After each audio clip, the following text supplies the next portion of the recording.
Hello ladies and gentlemen, Panzer here, and the long-awaited return of the Tracer theory is finally over. It's here! The Redux, the remaster, the remake, or whatever else it's called.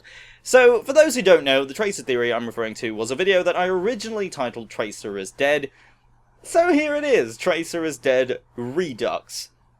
As we know, Lena Oxton, also known as Tracer, was a young pilot in Overwatch's ranks. Her job was to fly prototype aircraft that would one day aid Overwatch in their missions. But one fateful flight would change her life forever. Tracer was assigned to test pilot an aircraft with teleportation abilities codenamed Slipstream. Everything was going smoothly until suddenly a malfunction occurred with the aircraft's teleportation matrix, and the Slipstream and its young pilot simply vanished. Lena was presumed dead. Months later, though, she reappeared, but she was significantly changed. Her molecules had been desynchronized from the normal flow of time, a condition dubbed chronal disassociation. She was a ghost in time. She would disappear for hours or days at a time, and when she was present in the normal timeline, she had no physical form and would simply be a living ghost. She would also have dreams about the past, including at one point a dream about being a maid at a house in the country. But Tracer was stuck in this form. She was unable to interact physically with anything. Anything she touched in the real world would simply allow her to phase through it, and all hope seemed lost. That was when Winston designed the Chronal Accelerator. The device anchored Tracer in the present and allowed her to phase in and out of time at will. She had control over her own time and could also speed it up and slow it down. This allowed her to eventually become one of Overwatch's most effective agents, and Winston became her best friend. But this calls into question her existence in this world. Since the device is the only thing keeping her anchored, then it stands to reason that if it was damaged or destroyed, she would wind up suffering the same condition she had previously. That means any serious damage to the device would cause her to phase in and out of time all over again. So in essence, while the Chronal Accelerator gives her her superpowers, it's also essentially a form of life support. But what sort of life are we talking about? Since she couldn't interact with anything without the device and had no physical form, she would not be able to eat, drink, or do anything else other than simply exist. But at the same time, she might not even feel things like hunger, since she could simply rewind herself to a state where she wasn't hungry. Overall, it's a life unlike what most living beings would have. So, is she dead? Well, she's certainly not alive in the traditional sense. She wouldn't likely need to eat or even sleep, and without the Chronal Accelerator, she'd be back to her ghostly form all over again. So it really comes down to how you define life and death. Personally, it's a form of existence, but it's not really a life worth living, so she's not entirely dead, but she's not entirely alive either. So for all we know, her permanently chipper attitude might just be her way of making light of the whole situation.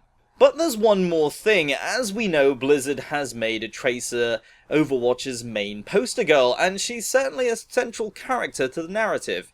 But if the Overwatch storyline was in fact being told from Tracer's perspective, then this presents an interesting explanation for the gameplay of Overwatch, and I'm well aware that the gameplay is not intended to be canon, but we can't say that it's not canon at all, since plenty of story elements from the shorts and other parts of Overwatch lore are present within the game.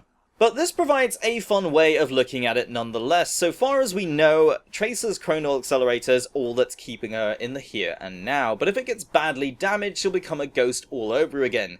On top of that, what we are never shown is how she affects her flow of time. How does she rewind herself in time without affecting everything around her? But what if she doesn't do that at all? What we think we're seeing is her rewinding to an earlier position.